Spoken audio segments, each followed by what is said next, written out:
Сәлеметсің бе менің құрметті оқушым? Менің каналыма қош келдіңдер. Әдеттегідей менің каналымда тоқсандық жиынтық бағалау тапсырмаларын орындайтын боламыз. Бүгін міне 5-ші сыныптың қазақ тілі пәнінен 1-ші тоқсанға арналған жиынтық бағалау тапсырмаларын бірге орындаймыз. Видеоны көрмес бұрын каналыма тіркеліп, қоңыраушаны басып қой. Бұл видеоны достарыңмен бөлісуді ұмытпа. Бірінші тыңдалым тапсырмасы. Бізге екі мәтін берілген. Осы екі мәтінді толық оқып шығамыз да, және оған байланысты екі сұрақ қоямыз. Оқимыз мәтінді. Ағылшын тілінің мамандық үшін маңызы. Өзге тілді үйрену, оны жетік меңгеру, бұл ең алдымен халықаралық қатынастар кезінде айрықша рөл атқаратыны баршамызға аян.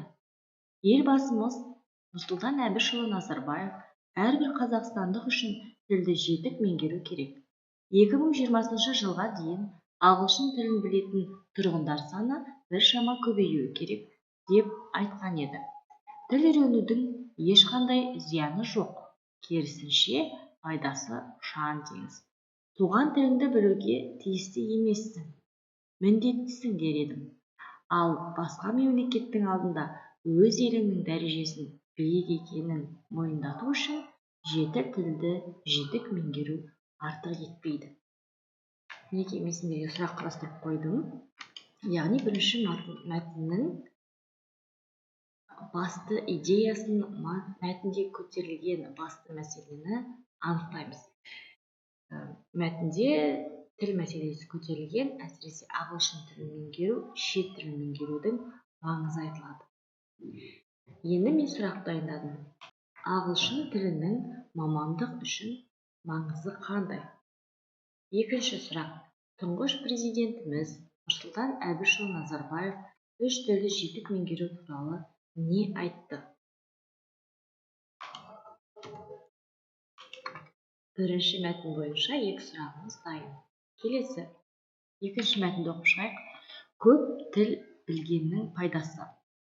Қазақ тілін мемлекеттік тіл ретінде қастерлейміз, біле жүреміз.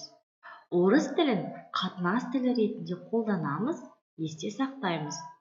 Ағылшын тілін әлемдік аренаға ену үшін енгіземіз, үйренеміз. Қазақстанда тілдердің үш тұғырлы жобасы жүзеге асырыла бастады. Осы жоба аясында қазақ, орыс және ағылшын тілдерін үйренуге жағдайлар жасалуда. Сонымен бірге, осы ретте халықтың біраз бөлігі еліміздің мемлекеттік тілі қазақ тілі екендігін білу шарт. Көп тілдік заман талабы. Бір халықтың мәдениетін басқаларымен салыстыру арқылы ғана әлем суретін әр алуан, әрі тұтас көруге мүмкіндік беретін ұлттық мәдениеттің барлық ерекшеліктерін және құндылықтарын сезінуге болады.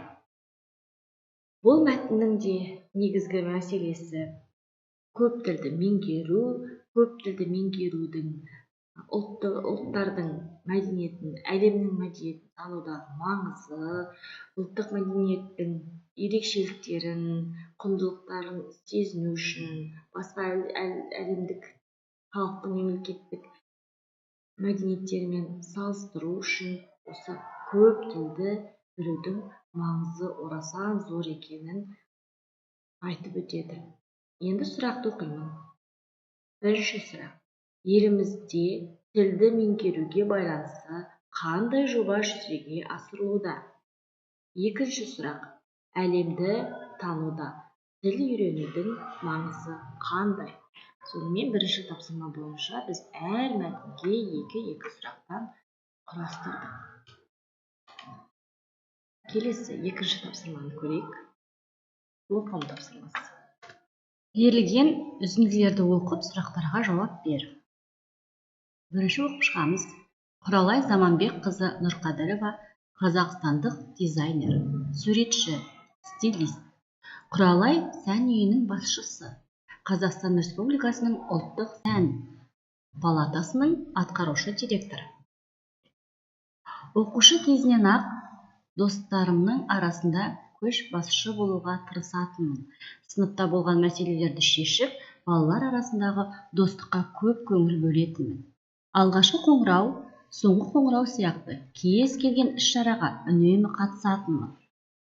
Дизайнерлік салада жүргеніңізге қанша жыл болды? Бұл салада жүргеніме 26 жылдан асты. Ал менің құралай сәниеме биыл 22 жыл толды. Мен өз идеяларымды бой жетіп келе жатқанымда қағаз бетіне түсіре бастаған болатын. Сән салонымда қанша бөлме болатынын, ол бөлмелерде қандай жиһаздар, қалай орналасатынын және қанша адам қызмет ететіндерін дәптерге түсіргенді ұнатушы едім. Нәтижесінде 1994 жылы өзімнің сән үйімді аштым. Ал енді сұрақтарға көшейік. Мәтіндегі сән шебері бала кезінде қандай болды? Дұрыс жауап белсенді. Яғни айтып жатыр, иә? Сыныпта болған мәселелерді шешіп, балалар арасындағы достыққа көп көңіл бөлетінмін. Суретшінің болашағына құрған жоспары туралы қай абзацта айтылған? Дұрыс жауабы 3-ші абзац. Енді қараңдар. Мен өз идеяларымды бой жетіп келе жатқанда қағаз бетіне түсіре бастаған болатынмын. Не көрдіңдер ме балалар? Мына жерде ол өзінің болашақ идеясын, мақсатын, не қалайды, барлығын осы жерде қағаз бетіне түсіп, жоспар құрған екен. Бұл не 3-ші абзац. Келесі тапсырма. Сіз берілген мәтіннің кейіпкері сияқты өз болашағыңызды жоспарлау дұрыс деп ойлайсыз ба? Ойыңызды 3 сөйлеммен жазыңыз. Бұл жерде мен ықтимал, яғни мүмкін болатын жауапты жаздым. Бірақ сендер, балалар, өз ойларын жазсаңдар болады. Оқып шығайын. Иә, болашақты жоспарлау дұрыс деп ойлаймын. Жоспарлаған істі жүйелі жүзеге асыруға болады. Маған да жасайтын ісімді алдын ала жоспарлаған ұнайды. Келесі 2-ші мәтін. Хабарландыру.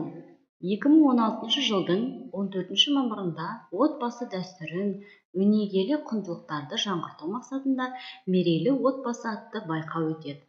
Бұл байқауға аймақтан көптеген отбасы қатысып, өздерінің дәстүрлерін ортаға салады.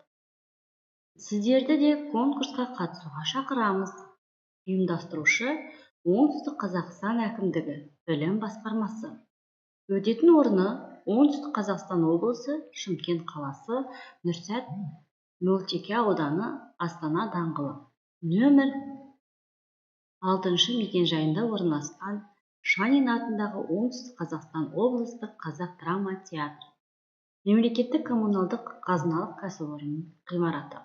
Басталуы сағат 14:00-де. Ескерту: байқауға қатысушылар жол мен баспана қаражатын өздері көтереді. Ұйымдастырушылар қаланың көрікті жерлеріне қызықты экскурсия ұсынады. Келемін деушілерге есік ашық. Сұрақты оқимын. Мәтінде аталған байқау не үшін ұйымдастырылды?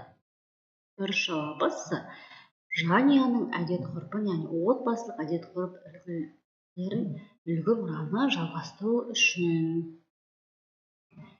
Енді 2-ші, Жәнібектің отбасы байқауға қатысу үшін ақшаны қайдан алады? Дұрыс жауабы отбасы қорынан. Неге? Себебі мына жерде жазылып тұр, иә? Байқауға қатысушылар жол мен баспана қаражатын өздері көрсетеді. Яғни, ол ақшаны аймақтық қордан алмайды, білім басқармасынан алмайды, облыс әкімдігінен алмайды, ол отбасылық қордан алады. Келесі тапсырма. Мәтінде аталған байқау сияқты шаралардың өткізілгені дұрыс деп ойлайсыз ба? Өз пікіріңізді 3 сөйлеммен білдіріңіз. Осындай отбасылық байқаулардың өткізілгені дұрыс деп ойлаймын. Әр отбасы қызыға қатысатын еді.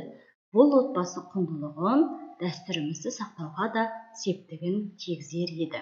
Бұл жерде сен өзіңнің жауабыңды да жазсаң болады. Енді келесі жазылым тапсырмасына оралайық. Бұл жерде сендерге 2 тақырып беріледі. Сол 2 сұрақтың, яғни 2 тақырыптың бірін таңдап, құрамы 100-150 сөзден тұратын жазба жұмысын орындау керексіңдер. Бірінші тақырып. Үш тілді меңгеру еркіндіктің бүкіл әлем бойынша жүріп тұрудың кепілі тақырыбында мектеп журналына ойыңызды сипаттап жазыңыз. 100-150 сөз көлемінде. Оқимын. Адам өмірге келгеннен кейін әр нәрсені танып білуге деген құлшыныс болуы керек. Дүниені танып, ой өрісі кеңейген сайын ойлауы да, сөйлеуі де, қызығушылығы да өзгереді. Басқалар сияқты ұсақ түйекті сөз етпеуді, бос іске уақыт құртпауды дағды етеді. Тіл үйрену де осы тұста маңызды. Өзге тілді меңгеру тек саяхаттау шегінде болмау керек. Еліміздің тарихын, дәстүрімізді өзге ұлтқа дәріптеп, таныту мақсатында ескерген жөн. Мен өзге тілді үйренуге қатты қызығамын. Қазіргі заманда ол үшін барлық мүмкіндіктер жасалған. Ұялы телефоның болса жеткілікті. Үйренем деген тілің бойынша қолданбаларды көшір де жаттыға бер. Мен ағылшын тілін жетік меңгеріп, шет елде қазақ халқының дәстүрі бойынша жоба қорғағым келеді. Тілді жетік меңгерсем, айтатын ақпаратым мен ойымды да еркін әрі нақты жеткізер едім. Қазақ елінің тарихын, дәстүрін осылай дәріптеуді біздер, жастар, басты назарға алуымыз керек. Мен бұл жерде де өз ойымды жаздым, сендер осыған ұқсас мәтін жазсаңдар болады. Келесі. Екінші тақырыбымыз беташар қазақтың келін түсіргенде жасалатын салтының бірі. Дәстүрлі беташар әдетте тойға жиналған халық тарқар кезде өткізілген. Беташар салты туралы не білесіз? Мәтінде аргументтер келтіре отырып, ойыңызды сипаттап жазыңыз. 100-150 сөз көлемінде. Беташар қазақ халқының келін түскенде орындалатын салтының бірі. Жаңа түскен келіннің бетін ашып, көпшілікке таныстыру халқымыздың ежелден келе жатқан дәстүрі. Шымылдық ішінде отырған келінді осы әулеттің үлгілі, жақын деген екі келіні екі жағынан қолтықтап алып шығады. Беташар рәсімін өткізетін ақын жігіт келінді түскен жерінің жақындарымен таныстырып, сәлем салғызады. Сонымен қатар, әдепті келін қандай болу керек? Үлкендерді сыйлау, кішіге ізет білдіру сияқты тәрбиелік мәндегі өлең жолдарында сөзге тиек етеді. Құтты болсын босағаң, құт келін бол еліңе деп ізгі тілегін де айтады. Беташар рәсімі жасалып болған соң, сол үйге жақын туыстары келіп, келіннің қолынан шәй ішкен. Бұл кезде келіннің өзімен тетелес абысыны көмекке келеді. Абысындардың татулығы, араласуы да осы кезден бастау алған. Ал дастархан басына жиналған әулеттің жасы үлкен, қадірлі қариялары келінге бата берген. Неге екі тақырып бойынша мәтінді толық оқып шықтым? Сендер мәтінді жазған кезде мәтіннің құрылымының сақталуы, ойдың еркіндігі, қателерді жібермеуді ескерулерің қажет. Қойылатын бал, соның барлығын ескерулерің қажет. Бағалау бойынша алатын балдарың осы шарттарға негізделіп қойылады. Сондықтан жазған мәтіндерің тақырыптың мәнін ашатындай, ойларыңды ашатындай, ойларыңды дұрыс жүйелі жеткізетіндей болуы керек.